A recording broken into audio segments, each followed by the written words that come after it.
Good afternoon, everyone, and welcome to the outpost of the Attorney General's office here in Cranston on Howard Avenue, a facility where we actually have the ability to bring so many members of law enforcement and beyond together to talk about a really important issue and a major step forward for all Rhode Islanders with this body cam program that we are about to roll out to officers all across the state. I want to begin by acknowledging and thanking a number of individuals who have had a significant part in making this day happen. And you can see by looking around the room just how many voices, thoughts, input was necessary to make today possible. I want to begin by recognizing my colleagues in law enforcement, the Chiefs of Police. They have come together to work with my office and Colonel Weaver at the State Police and the Department of Public Safety to put together a strong program, a program that reaches nearly every police officer, frontline police officer in the state, and is doing it in a way, according to a policy, that frankly had challenges in putting it together in terms of what made the most sense and what would serve the public the best, but they worked really hard to make that happen. And I want to acknowledge four chiefs in particular that worked as a team, if you will, a subset of chiefs, to work with our team to make this happen. That would be Mike Lindquist from Cranston, Brad Connor from Warwick, Sean Corrigan from Narragansett, who is also the president of the Police Chiefs Association, Scott Rains from Little Compton, and of course the executive director of the Police Chiefs Association, Sid Wardell, who has just done such great work in pulling us all together and making this happen. Again, I want to acknowledge Colonel Weaver and Major Ludovici for her work on this important topic. And so that is a part of what brings us here today. This is a really important day for Rhode Island, and frankly a really good one. As Attorney General, I've said before, typically when I'm standing in front of a podium, I don't get a chance to smile very often because the news that I'm delivering is oftentimes bad news. But this is a really good day for Rhode Islanders. We are making enormous advances technologically in this country, and as law enforcement, we need to do the same. Things aren't the way they were when I became an assistant attorney general back in 1996. Back then, for example, DNA was rarely used. I think my colleague Steve Dambrook used DNA for the first time on a homicide case out of Little Compton. Today we're using DNA all the time, as Commissioner Parry knows and Chief Clements knows in Providence as we pursue gun violence. Technology is advancing, and law enforcement, as I said, needs to advance with it. And body cameras are an important piece of that. The reality is that the public, whether it be a judge or a jury or the public generally, expects to see what happened out on the streets. And body cameras are obviously a means of making that happen. It reminds me of my days when I was United States Attorney when, there was this notion in federal law enforcement that we never had to record a defendant's statement or we never had to record a witness statement.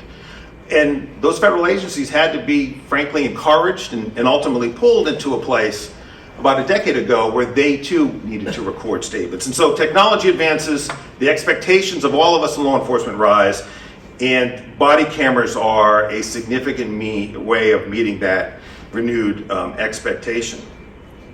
I think there's a lot of credit to go around today. I particularly want to thank those law enforcement agencies that were headed down this road or had headed down this road long before we were thinking of a statewide initiative. Providence Police, again, Chief Clements, thanks for being here, has had body cameras on for quite a long time and used them to good effect for investigative purposes, to understand what happened in an interaction between a police officer and a member of the public. It's all about finding truth, and through truth we find justice. Newport Police has also had a program for some time, and they've been really helpful, those two departments. Again, Commissioner Parry, the chief in Newport, have been really helpful to us in guiding our efforts to come up with a policy that really makes sense for all of us.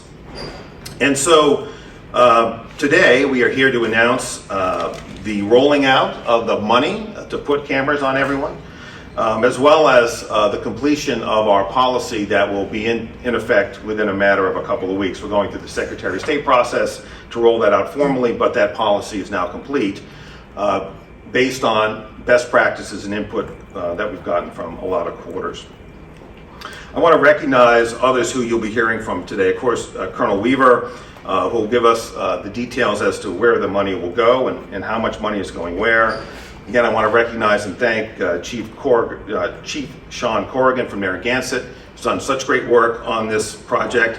Senator Jack Reid and all the delegation, Senator Whitehouse, Representative Congressman Cicilline, who's here, Jim Langevin, Congressman Langevin, for bringing additional money to the table. Members of the General Assembly, Representative Batista, Senator Jonathan Acosta were really spearheading this program at the General Assembly. But we all know that things at the General Assembly oftentimes don't get over the finish line without the help and assistance of leadership. So I want to thank Speaker Sakarchi and the Senate President as well, Dominic Ruggiero, for his leadership, their leadership in making today happen. We're also going to hear from Jim Vincent, and Jim has been a strong voice for the community, helping us understand why body cameras matter to the community as they do to all of us and law enforcement as well. And finally, I just want to acknowledge Mayor Grebian, who has joined us. I may be missing some other elected leaders here, but I want to acknowledge you, Mayor, for your support of this program. The reality is that as a result of today's announcement, we are going to be putting body cameras on frontline officers in 42 law enforcement agencies across the state. That is a lot of law enforcement officers, which will now have the tools to bring us into the century in which we are operating. And so I'm grateful for all of that work. All right, and so with that, I'm going to turn matters over to Colonel Weaver and ask him to share with you the mechanics of where we go from here. Colonel, thank you.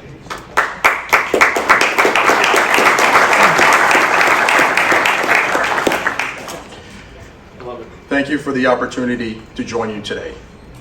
I am proud to say that the Department of Public Safety and the Rhode Island State Police have played a key role in securing federal funds and constructing the policies that will govern the use of the body-worn camera program. We are excited that 42 departments will participate in the program and that it will include 1,773 cameras. We are fortunate to have professionalism and collaboration in state and municipal agencies that allow us to work together to deliver effective and cost-efficient programs for the people we serve.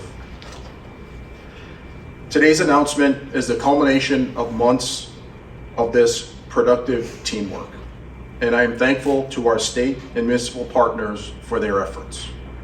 During the last year, we have worked collaboratively with our partners in law enforcement to develop the policies that will govern the use and operation of body-worn cameras by police departments statewide.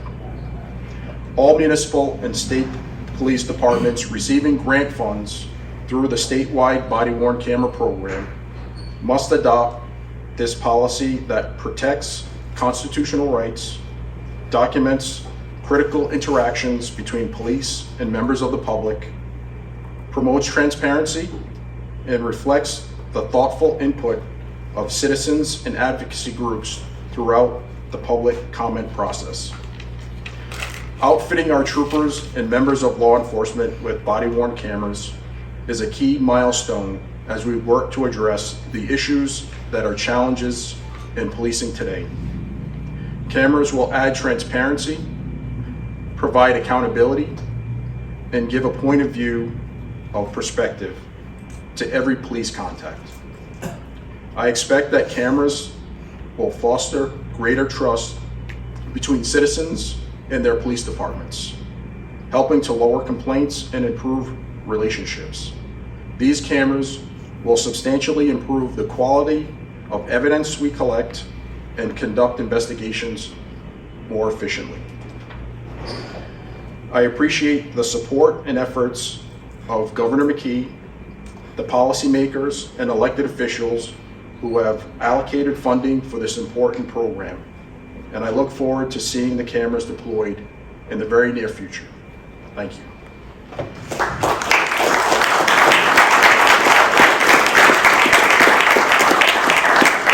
I would now like to ask Chief Sean Corrigan, the Police Chief of the Narragansett Police Department and President of the Rhode Island Police Chiefs Association.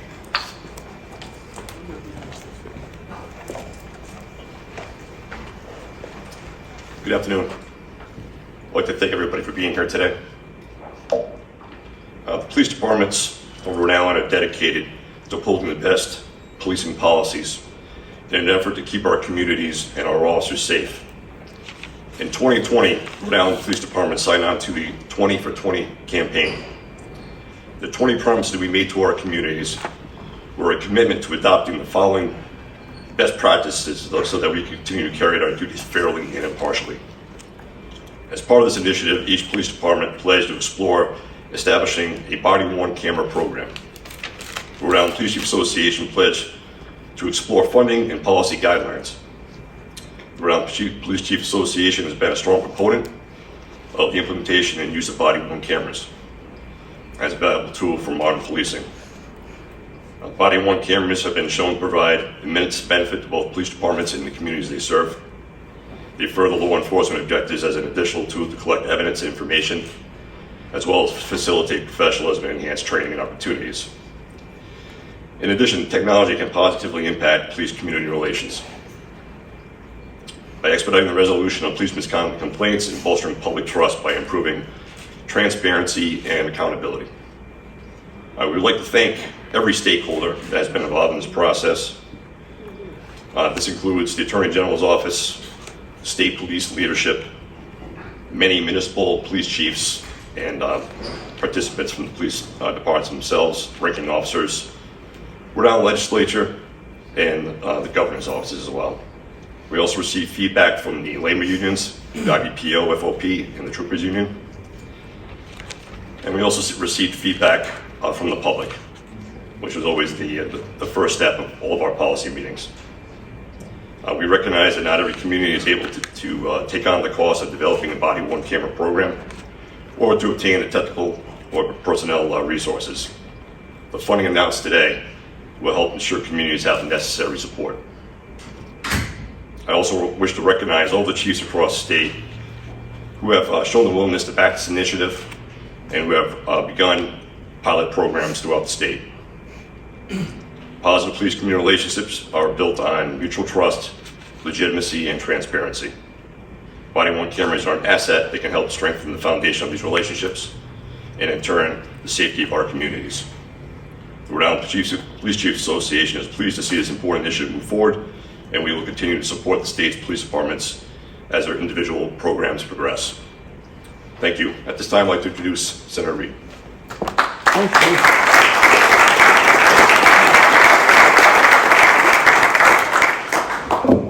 Well, thank you very much, Chief. It is an honor to be here. And let me begin, as the Attorney General did, by saluting the police chiefs that are here, the police officers that are here. I'm extraordinarily proud of the police departments in the state of Rhode Island. They are the best in the country, in my view, because of their commitment to the communities they serve, because of their professionalism, and the great pride they have in serving their community. So thank you for this. Attorney General, thank you, as always. Colonel Weaver, thank you for your great leadership in this regard. My colleague, Congressman Cicilline, David, thank you. And State Representative Jose Batista and State Senator Jonathan Acosta, as was pointed out, the final sort of mile to the touchdown, whatever, it comes from the state legislature. So thank you for your great work there. Thank you very much. And then we've got Jim Vincent, who's a great, great community leader and works so closely with our police departments. There are so many to thank. Again, I have to particularly point out the great work of the Rhode Island Police Chiefs Association. Its Executive Director, Chief Sid Wardell, thank you very much. And also the Attorney General's Community Advisory Board, because it was intimately involved in these details. This all, I think, began about a year ago when the delegation announced a $1.5 million grant from the Department of Justice to the Rhode Island Department of Public Safety. So I'm just delighted today that through careful and thorough work, they're able to distribute these funds in terms of about 1,773, as Colonel Weaver said. devices, and also more than 42, or at least 42 law enforcement agencies will participate. Rhode Island cities and towns have been leaders in this effort. The Providence Police Department, under the leadership of Commissioner Perry and Chief Hugh Clemens, one of the first departments in New England to have body cameras on their police officers. So Rhode Island once again led the way. This federal grant will help other departments, those 42 law enforcement agencies, have the same types of equipment. And it's critical because the evidence is clear that body-worn cameras help police keep our communities safer. By documenting encounters between police and the public, cameras provide law enforcement and prosecutors with highly reliable evidence to win convictions and secure plea deals. Cameras also help our communities by holding the police accountable. Members of the public and police officers across Rhode Island will now have accurate records of their interactions. In a world where anyone can take out a cell phone and film someone in public, maintaining accurate records of law enforcement encounters have never been more enforcement. If we want true accountability, we need to ensure that there is a video from the police officer also. That provides both sides of the story, which is essential for all of us. And I think this factor will elevate the interactions between citizens and police officers in a very positive way. It all comes down to trust. That's what these officers and these chiefs have established in their communities. Thank you very much. And now it's my great pleasure to recognize and turn it over to my colleague in the House, Congressman Davidson, Cicilline, who is a critical member of the House Judiciary Committee. David.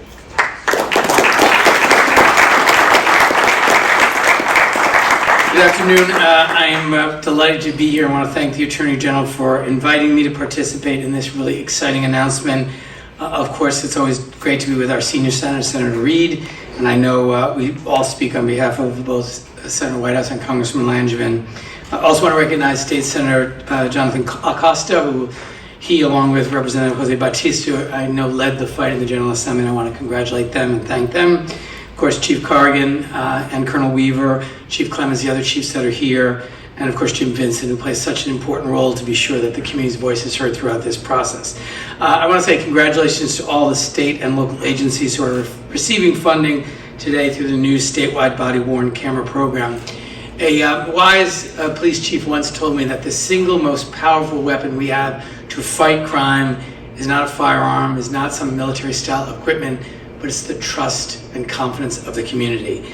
And I think the last few years have shown us how vital it is to foster good relationships between our communities and local police departments, and to equip law enforcement with the tools that they need to function efficiently and safely, while also protecting our communities and maintaining transparency and accountability.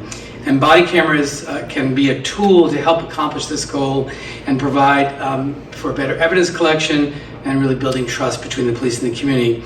Unfortunately, though, even though they may want to, many law enforcement agencies across the country and even here in Rhode Island couldn't afford to provide body cameras to their officers. And in fact, a November 2018 study by the Bureau of Justice Statistics found that agencies not using body-worn cameras stated that cost was the primary barrier. And so Rhode Island has taken this really innovative approach, unanimously passing state legislation last year to tackle this hurdle by establishing a statewide body-worn camera program, building on the extraordinary work of the Attorney General's office that has been really focused on researching best practices and engaging with body camera vendors and with the Police Chiefs Association. This program will help, as has been mentioned, 42 local and state public safety agencies purchase 1,773 cameras and also cover the cost of related hardware, software, storage, and administration. I want to end where I began to really say thank you, particularly to the local leaders, Senator Acosta and Representative Bautista, who championed this legislation and worked really collaboratively and thoughtfully with a group of stakeholders to create a program that enhances community safety and trust and supports law enforcement. Our state leaders included $50 million into the budget to establish this program, and I was remarking to the Attorney General, it's usually the case that we bring federal money and there has to be a 10% match. This was the reverse. The state made a $50 million investment. We brought a 10% match of $1.5 million, but I think it shows that this is a priority at the local, state, and federal level, and it's going to make a real difference in communities all across Rhode Island, help us fight crime, improve policing, and build trust. So again, thank you to everyone who's been part of this, and we all look forward to seeing these funds put to good use. And with that, I now would like to welcome one of the architects of this program, Senator Jonathan Acosta, to the podium.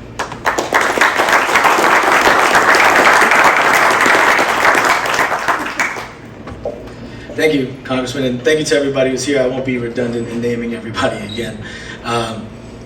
But it would probably come as no surprise to those of you gathered here and those of you who may be watching at home that we all approach this from very different perspectives, from very different angles.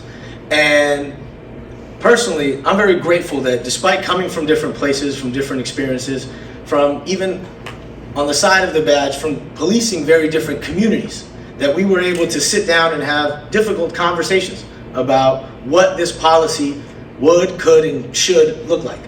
I'm particularly grateful to the two local law enforcement agencies in the district that I represent. So Colonel Robeson, Chief Robeson, Chief Gonzalez, Captain Driscoll in Pawtucket, Sergeant Matuk in Central Falls, who were willing to have very candid conversations and who are willing to work together and aggregate up to the state level as we find ourselves here today to make this announcement. So a little over a year ago, we took one step. Today we take another step in the form of this announcement, and I would invite everybody to be both proud and critical.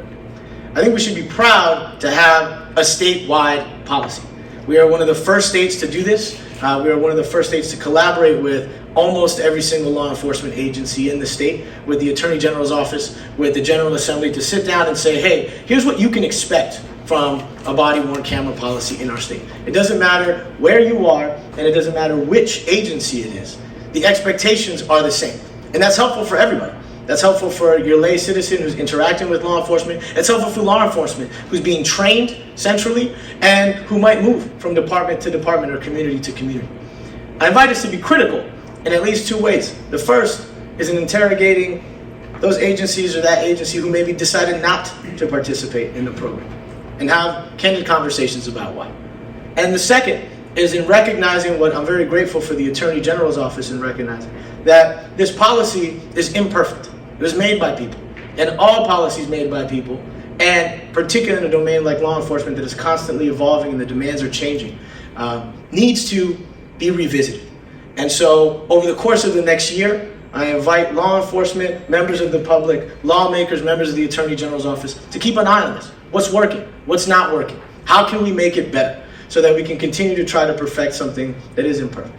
And so I want to thank everybody again, and it's my great pleasure and honor to introduce my colleague and friend in the House, Rep. Jose Batista.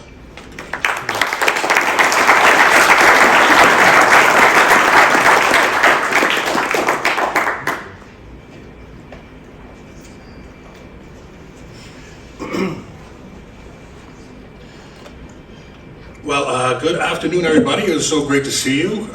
What a collection of members of the community here in Rhode Island. It's hard with so many great speakers who have already spoken and said so much of what I already wanted to say, and so I'll just try to keep my comments very brief to about maybe 3 points. And number one is that today I am proud of Rhode Island. I'm proud of Rhode Island every day, but particularly today for so many of the things that Senator Acosta mentioned. These issues are difficult. And we're both still technically first-term elected officials, hopefully soon to be second-term elected officials. But on the campaign trail, it's very easy to talk to constituents and to want to tell them what it is that they want to hear, and that you're going to get into the General Assembly and move things around and make the world more just. And I don't want to speak for Jonathan, but I think that once you have the privilege to step into these roles and to serve, you understand that change is a lot more difficult than you think, and that collaboration and working together is ultimately the best path to get there. So as I look across the room and I see so many members of our federal delegation, of our state delegation, of our General Assembly, of our press, and of our police officers, I am moved by that, thinking that we were all able to come together to put this ball forward. I suspect not everyone is happy with this legislation or with the details of the policies or this idea, but as far as I know, I've yet to know one piece of legislation that is perfect. And so I'm humbled and honored to work with each and every one of you, and I appreciate everything that everyone has done to make today a reality. Point number two, I want to speak directly to police officers, of which there are so many here today. I want to speak for myself. I know that in the past, many have tried to speak for me, and so let me speak clearly. I see you, I hear you, I appreciate you. I understand that too many times you are literally putting your lives on the line to serve Rhode Island, and nobody underestimates that. And so to the extent that we talk about accountability, to the extent that we talk about justice or reform in criminal justice, please understand that that has nothing to do with any individual as a person, but us talking about how to perfect our institutions. Which, thinking about that, my third point is what I think about this moving forward. We've been dealing with this issue for a very long time. This issue is not technology or cameras or race or anything of the like. In fact, if you go back as far as Benjamin Franklin, you hear him say, those who, what is it, how does it go? You can't choose either liberty or security. You have to have both, right? And that's a friction, that's really hard work. Preserving the civil liberties of individuals. Many people, thousands of people that I've represented in the public defender's office and in private practice, you cannot preserve their civil liberties without talking about public safety. It is not an either or, it is an and. And these cameras, in addition to providing evidence and helping the public understand what's happening, are also going to give rise to some very uncomfortable questions about civil liberties. As a defense attorney, I'm well aware that our Supreme Court has language regarding resisting arrest along the lines that the street or the public or the community, that is not the place to challenge the law. If an officer is going to arrest you, even if you feel that there's no reason, etc., that is not the place to fight the law. And I agree. So we are creating the place where we can have those conversations. What is an arrest? What is custody? What is reasonable suspicion? These are all conversations that we've been having since the beginning of this country, and I suspect we'll continue to have for a long time. And it is my hope that we are able to do the best to harness our collective technology, experience, effort, to ultimately achieve the best result, which is safety for everybody. So thank you so much. It's taken a lot of work to get to this point. This is the beginning, not the end. And with that said, I'd like to conclude my remarks and invite a personal friend and colleague, somebody who's gotten my name wrong at these conferences before, but somebody whose name I'm going to get right, Mr. Jim Vincent, the president of the NAACP.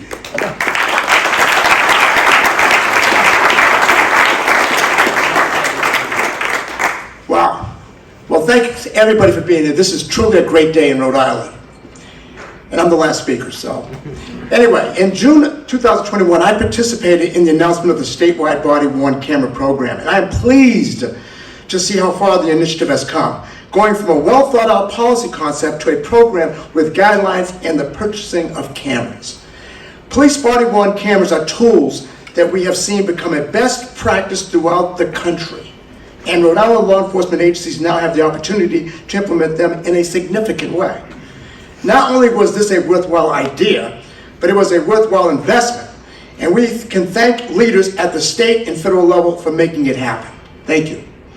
The entities that are involved in making this happen did so because they listened to a variety of constituencies and community members and realized that body-worn cameras can benefit everyone. Everyone. This tool can dramatically improve fact-finding in law enforcement, investigations and use of force reviews, and ultimately help build that trust between police agencies and the communities they serve, which is what we want. These are tools that we have come to expect from our police departments. We've seen their use quell unwarranted criticisms, and we've seen them bring troubling conduct to light. Either way, they help promote accountability and transparency to police work. Used right, they can be a force for good and a vehicle towards greater professionalism and better training. I applaud the legislative efforts, especially of Representative Bautista and Senator Acosta and others who made this funding a reality. Our federal delegation for always supporting our communities with federal resources. The Office of the Attorney General for their work on the rules surrounding these cameras. And finally, the Rhode Island State Police in managing the grant program. And most importantly, our police chiefs and rank and file members of law enforcement for their steadfast commitment and support of this program in their service to the people of this state. I thank you.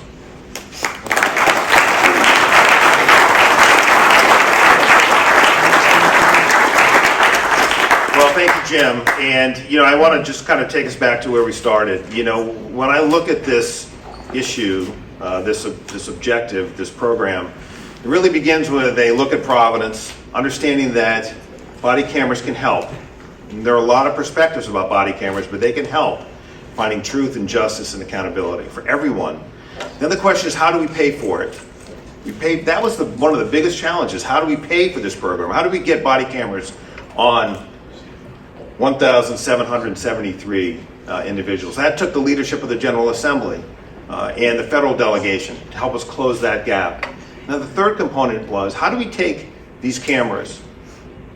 It's hard enough to get the money. That was hard. Getting a policy that balanced all of the competing interests. When I say competing interests, what do I mean by that? When are body cameras? When is body camera footage turned over to the public? When must a police officer turn it off? When can they turn it on? When must they turn it off? When can they turn it off? How do we protect privacy interests of individuals? How do we make sure that cameras aren't turned on to record peaceful protests for reasons other than law enforcement reasons? How do we put all of that into one place and make it credible and reasonable and advance our goals? And we hope that we have reached the first step in that today with the input of everybody in this room and beyond. It is a living document, as several speakers have said. It is a document that will need revision and frankly, some more steps towards hopefully perfection. But we have started today, and I believe this is a strong step forward. So with that, we'll conclude our press conference. If there are a few questions, we'll take a few. Otherwise, thank you everybody for coming. Is there one department that opted out or hasn't joined, or? There is one department, Steve, at this time that Smithfield that hasn't decided to participate yet, but they'll have that opportunity going forward. Did they say why they didn't want to participate? I don't want to speak. I don't want to speak for the department. These are, as I said, these are tools, and each department has to decide for itself whether it's a tool they want to take advantage of. Can we see the policy? Yeah, the policy is public. It's attached to our press release, so you can certainly see it. And there have been drafts in the past. We've taken public input. We've adopted some of that input, but the final version of the policy is attached to the release that was distributed today. Can you answer some? I'm sorry, Steve. I think you always want a hard copy, and yes, you can have one there. Here, and you will have one. Can you talk about some of the policies so when they will be turned on, when they will be turned off, if they can be turned off in a situation? Yeah, so it's I only chuckle because I reread the policy again today because it's hard to capture in just a few words, and so I would encourage you to take a look at it. But I will say this: that generally speaking, when a police officer in their official capacity has an interaction with a member of the public, a call for service, an emergency driving situation, an investigation, they need to put that camera on. And then there are times when they can turn them off.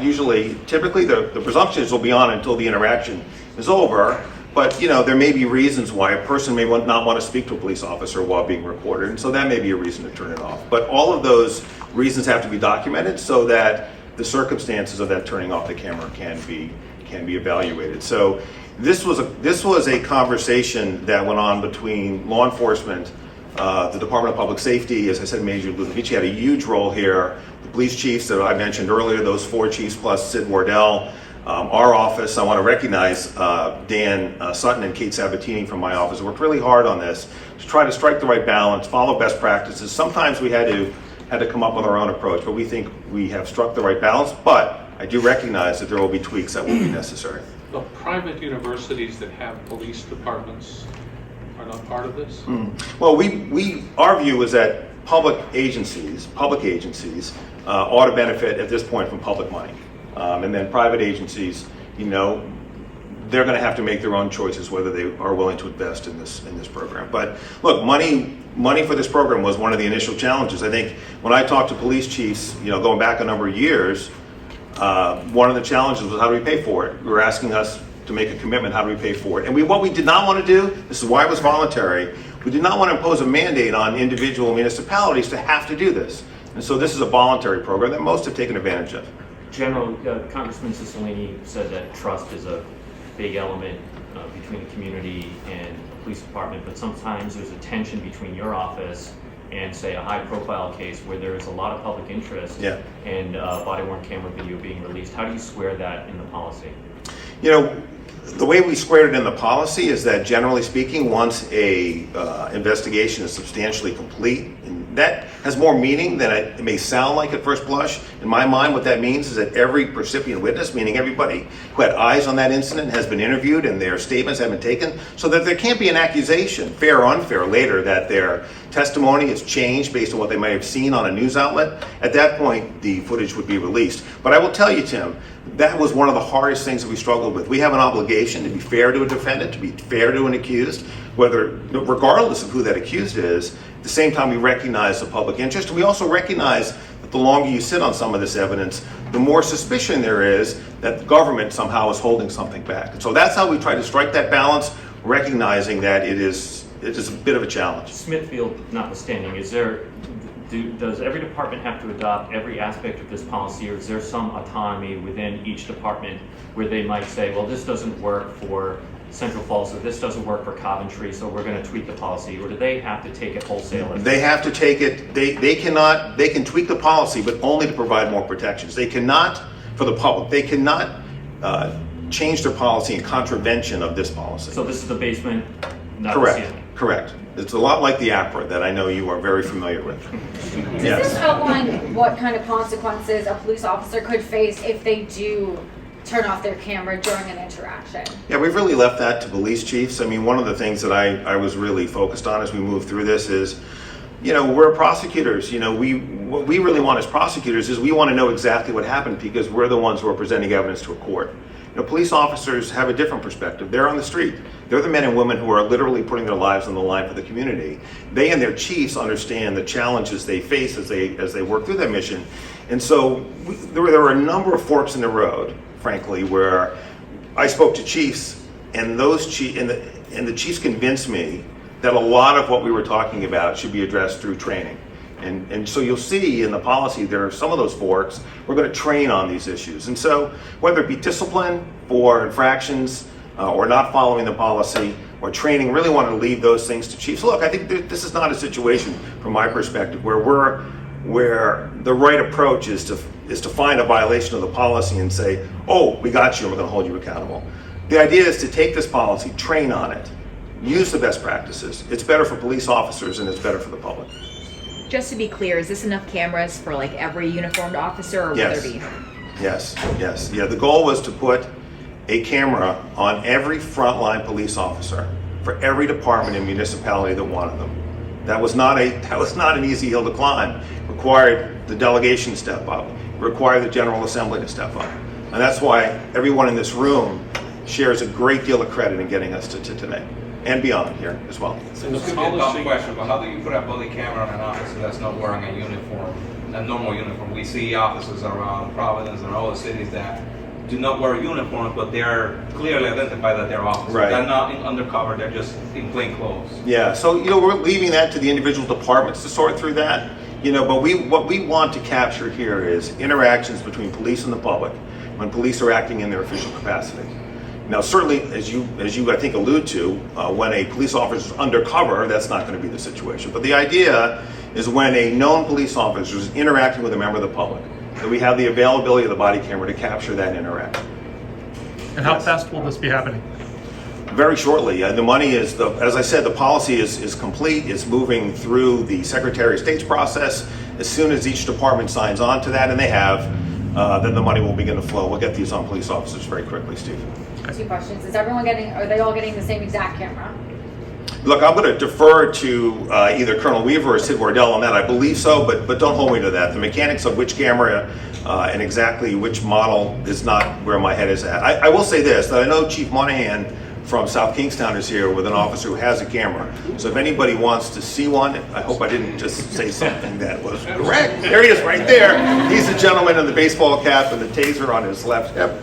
So you can go over there and take a look at the equipment. Thank you. Thank you all. So then my other question really quickly is, if one department adopts this policy, will every officer in that department be wearing the cameras, or is that up to? Every uniformed police officer will have one, and they will be trained on how to use it. And then, Mark, you have a question? Yeah, so there's different interactions where police officers are hoping that someone will cooperate with them. Someone is making a decision about how much they want to cooperate with police.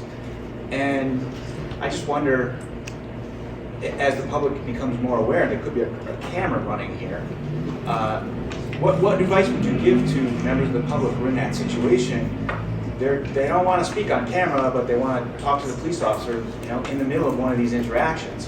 What should they say, and what ability does the officer have to turn that camera off? So the officer does have that ability. We built that into the policy. They're encouraged to turn it on.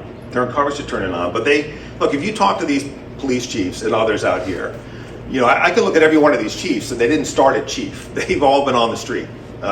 Chief Goncalves and Tuckett, everybody else in this room has been on the street.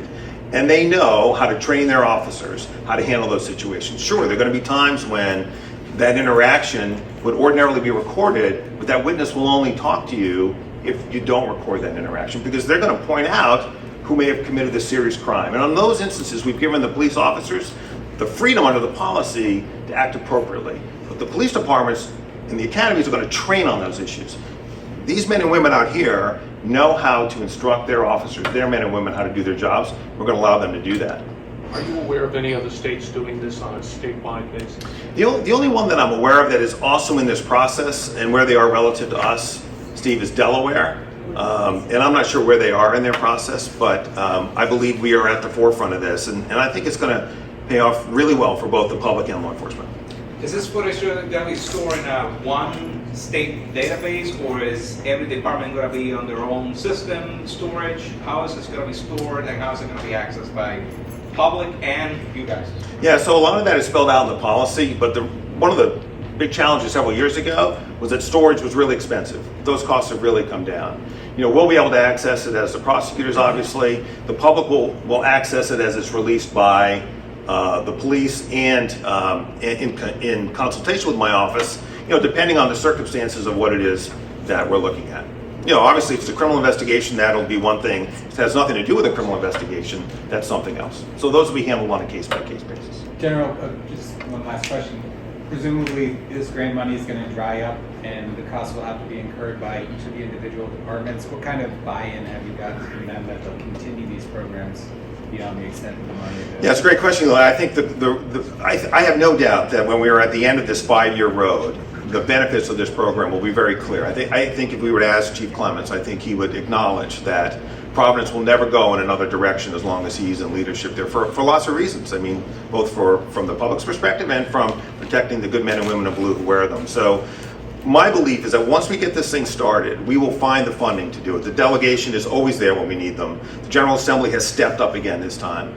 Our office has done some good work at finding a grant here and there. So we'll make sure that we'll find the money, because there's no doubt in my mind that this is going to be a program that Rhode Islanders are going to want, and that police departments are going to want, men and women in blue are going to want. I believe they want it right now. They're certainly going to want it 5 years from now. Great. Thank you all. Thanks, everybody. Thanks for coming. Good to see you all. Thank you.